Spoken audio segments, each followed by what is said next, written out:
তো নমস্কার বন্ধুরা, ট্রাভেল উইথ গৌতম চ্যানেলের আরেকটা ভিডিওতে সবাইকে স্বাগত। আজ হচ্ছে 4 জুলাই। আজ আমরা এসেছি ঝাড়খণ্ড রাজ্যের কানাইসর পাহাড়ে। এই কানাইসর পাহাড়ে আজকে পাহাড় পুজো হয়। তোমরা তো বিভিন্ন রকম পুজো দেখেছো, তার মধ্যে এই ছোটনাগপুর মালভূমি অঞ্চলের এই পাহাড় পুজো সবথেকে বিখ্যাত একটা পুজো। এই পাহাড় পুজো কেন করা হয় সমস্ত কিছু এই ভিডিওতে থাকবে। এছাড়া বিভিন্ন রাজ্যের যেমন উড়িষ্যা, বিহার, ঝাড়খণ্ড, এছাড়া আমাদের পশ্চিমবঙ্গ রাজ্য থেকে বিভিন্ন ভক্তরা এখানে পুজো দেন এই পাহাড়ে। তো আমরা এখন যাব পাহাড়ের উপরে, আস্তে আস্তে ট্রেকিং করে উঠবো। আর আমার সাথে এসছে আমার পার্টনার জয়, আমার ক্লাসমেট, আর আমার একটা গ্রামের ছোটো ভাই এসছে মানিক। তো 3 জন এসছি, আমরা যাব এখন ট্রেকিং করে পাহাড়ে উঠবো এখন আমরা, এবং সমস্ত কিছু তথ্য তুলে ধরবো এই ভিডিওতে। এবং পাহাড়ের কোলে মেলা বসেছে, সেই সুন্দর মেলার দৃশ্য এই ভিডিওতে থাকবে। প্রতি বছর আষাঢ় মাসে এখানে বসে এক বিশাল মেলা, আর হাজার হাজার ভক্ত পশ্চিমবঙ্গ, ঝাড়খণ্ড ও উড়িষ্যা থেকে এই পাহাড়ে আসেন পুজো দিতে। চলুন আজ জানি এই পাহাড় পুজো কেন করা হয় এবং কি রয়েছে এর বিশেষত্ব। তো আমরা ঠিক পাহাড়ে উঠতে যাব, সেই টাইমে বৃষ্টি শুরু হয়ে গেছে, প্রচুর বৃষ্টি হচ্ছে। এই দাদার দোকানে দাঁড়িয়েছি, দাদার দোকানে একটা রোল খেলাম, খিদেও পাচ্ছিল, দিয়ে এই সঙ্গে জয়টা এরা সবাই খেলো। আর সামনে দেখবে প্রচুর বৃষ্টি, সবাই দাঁড়িয়ে আছে, কেউ আর উঠছে না এখন। স্থানীয় মানুষের বিশ্বাস এই পাহাড় অত্যন্ত পবিত্র। পাহাড়ের চূড়ায় অধিষ্ঠিত দেবতার কাছে মানুষ ভালো বৃষ্টি, ভালো ফসল, পরিবারের সুখ শান্তি ও গ্রামের মঙ্গল কামনা করেন। কৃষি নির্ভর মানুষের কাছে এই পূজার গুরুত্ব অনেক বেশি। এখন আমরা ধীরে ধীরে পাহাড়ের উপরে উঠছি। দেখতেই পাচ্ছেন চারিদিকে অসংখ্য ভক্তের ঢল, কেউ পরিবার নিয়ে, কেউ বন্ধুদের সঙ্গে, আবার কেউ মানত পূরণ করতে এসেছেন। এতটা পথ হাঁটার পরেও সবার মুখে ভক্তি আর আনন্দের ছাপ স্পষ্ট। পাহাড়ের চূড়ায় পৌঁছে ভক্তরা পুজো দেন, নারকেল ভাঙেন, ধূপধুনো জ্বালান এবং নিজেদের পরিবারের মঙ্গল কামনা করেন। অনেকেই বিশ্বাস করেন আন্তরিক মনে প্রার্থনা করলে মনস্কামনা পূরণ হয়। মোটামুটি 1 ঘন্টা ট্রেকিং পাহাড়টা উঠলাম, প্রচুর জল উপরে আর প্রচুর দর্শনার্থী। এই যে পিছনে মহাদেব রয়েছে, সবাই এখানে, সব ভক্তরা এখানে পুজো দিচ্ছে। তোমাদের দেখাচ্ছি সেই দৃশ্য, মানে আর উপর থেকে যা সুন্দর ভিউটাও দেখাবো তোমাদের। এই যে পিছনে সবাই পুজো দিচ্ছেন মহাদেবের কাছে এইখানে, আর চারিদিকে প্রচুর দর্শনার্থী এসেছে। পুরো পাহাড়ের চূড়ায় মানে পুরো ভরে গেছে, যা পরিমাণে লোক হয়েছে। আর মাঝে মাঝে বৃষ্টি হচ্ছে, সব সেই দোকানে ত্রিপলে গিয়ে দাঁড়াচ্ছে লোকজন। জয়, এই কানাইসর পাহাড়ে ওঠার পর তোর এক্সপিরিয়েন্স বল কিরকম? এখানে আসার জন্য, উপরে ওঠার জন্য সিঁড়ি করা রয়েছে, কিন্তু আমরা ট্রেকিং করার জন্য একদম খাড়ায় দিয়ে উপরে উঠছি। মাঝে মাঝে বৃষ্টি আসছে, কোনো জায়গায় একটু ওয়েট করছি, আবার বৃষ্টি থামলে আবার উপরে উঠছি। সিঁড়ি দিয়ে উঠতাম আমরা, কিন্তু প্রচুর দর্শনার্থী উঠছে মানে এক পাশ দিয়ে, ওই জন্য আমরা শর্টকাট নেওয়ার চেষ্টা করলাম, কিন্তু শর্টকাট দিয়ে উঠছি। মানে পাহাড় তো প্রচুর খাড়ায়, এবং মাঝে মাঝে সেই বৃষ্টি আসছে, জলের স্রোতে আবার মাঝে মাঝে পাথর গড়িয়ে আসছে, প্রচুর রিস্কি। কিন্তু ওঠার পর যে সামনে ভিউটা পেলাম, মানে সেরা ভিউ তোমাদেরকে দেখাচ্ছি।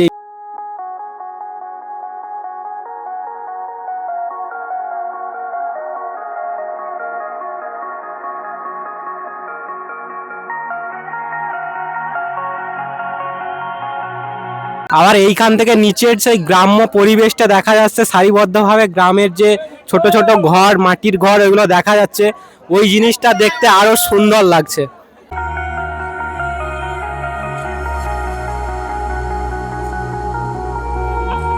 ফাইনালি আমরা 1-1.5 ঘন্টা ট্রেকিং করার পর অবশেষে উঠলাম কানাইসর পাহাড়ে, যার উচ্চতা হচ্ছে 2000 ফিট।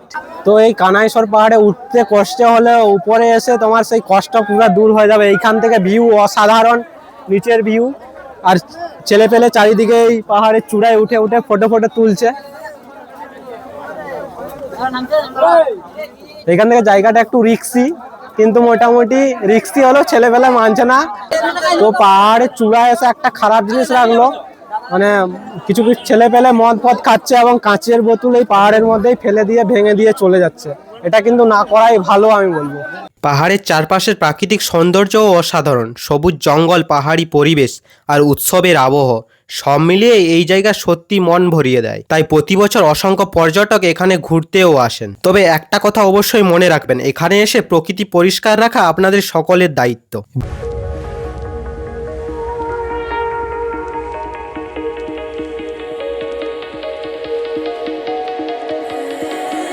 পাহাড়ের চূড়ায় ওঠার পর আমাদের চোখে পড়লো অনেকগুলো খাবারের দোকান। ট্রেকিং এর ক্লান্তি দূর করতে এখানে জল, ছোলা, এগরোল, শসা, পেয়ারা মাখা সহ আরো অনেক ধরনের খাবার পাওয়া যাচ্ছে। আমরা নিজেরাও কয়েকটা খাবার ট্রাই করলাম। পাহাড়ের এমন সুন্দর পরিবেশে বসে খাবার অনুভূতিটা সত্যি দারুণ ছিল। ফাইনালি আমার সাথে যারা এসেছিল দুজন, ওরাকে হারিয়ে ফেলেছি আমি। এখন একা যাচ্ছি, হেঁটে হেঁটে নিচে নামবো। আর এত পরিমাণে কাদা, মানে একটু অসাবধানতা হলেই মানে পুরো নিচে। আর এবার চলুন পাহাড়ের নিচের দিকে।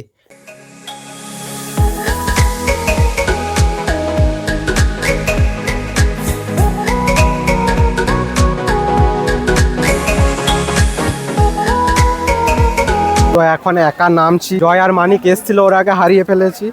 মোটামুটি এত স্লিপ রাস্তায় আর প্রচণ্ড খাড়া রাস্তা, সাবধানতায় নামছি। এই যে ভাইগুলো নামছে সঙ্গে। পরে প্রচুর ভিড়, প্রচুর লোক, তাই ওরাকে খুঁজে পাবো না। একবারে নিচে গিয়েই ওরাকে কল টল করবো। এখন একাই নামছি। আর প্রচুর পাথর স্লিপ হচ্ছে মাঝে মাঝে।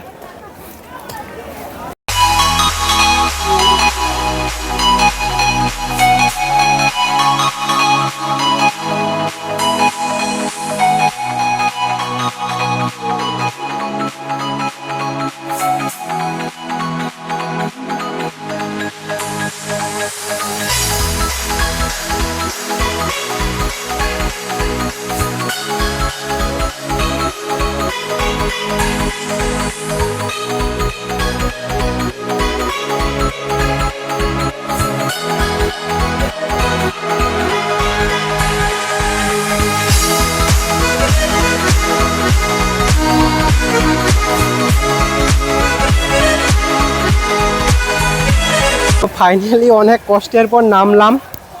প্রচুর খাড়া রাস্তা, বর্ষায় জল হয়েছে, প্রচুর দুর্ঘটনাও ঘটছে। ছোট বাচ্চা ফাচ্চা সেই স্লিপ খেয়ে পুরো নিচে পড়ে যাচ্ছে। ওই দৃশ্যগুলো আমি ফোন বের করতেই পারিনি। জয় আর মানিক আমার সাথে এসছে, ওরা কোন সাইডে নামছে আমি তা জানিনি এখনো। মোটামুটি আমি নামলাম এই মাত্র। আমি বাইকের কাছে যাই, দিয়ে দাঁড়াবো, ওদের আসুক ওরা, দিয়ে তারপরে দেখা হবে একসঙ্গে। নিচে নেমেই দেখা গেল জমজমাট মেলা। চারিদিকে মানুষের ভিড়, নানা রকম খাবারের দোকান, কেনাকাটার স্টল, উৎসবের পরিবেশ, সব মিলিয়ে একেবারে অন্যরকম একটা অনুভূতি। যদি কানাইশর পাহাড়ে ঘুরতে আসেন তাহলে শুধু পাহাড়ে উঠে ফিরে যাবেন না, সময় নিয়ে মেলাটাও অবশ্যই ঘুরে দেখবেন। আমার বিশ্বাস আপনাদেরও খুব ভালো লাগবে। আজকের ভ্রমণ আমার কাছে সত্যি দারুণ একটা অভিজ্ঞতা ছিল। যদি তোমরা প্রকৃতি আর ট্রেকিং ভালোবাসো তাহলে একবার অবশ্যই কানাইশর পাহাড় থেকে ঘুরে এসো। ভিডিওটি যদি ভালো লেগে থাকে তাহলে একটি লাইক করবেন, বন্ধুদের সঙ্গে শেয়ার করবেন এবং ট্রাভেল উইথ গৌতম চ্যানেলটি সাবস্ক্রাইব করে পাশে থাকা বেল আইকনটি চাপতে ভুলবেন না। আমি গৌতম আজকের মতো এখানেই বিদায় নিচ্ছি। আবার দেখা হবে নতুন কোনো জায়গা, নতুন কোনো ভিডিও নিয়ে। ধন্যবাদ, ভালো থাকবেন।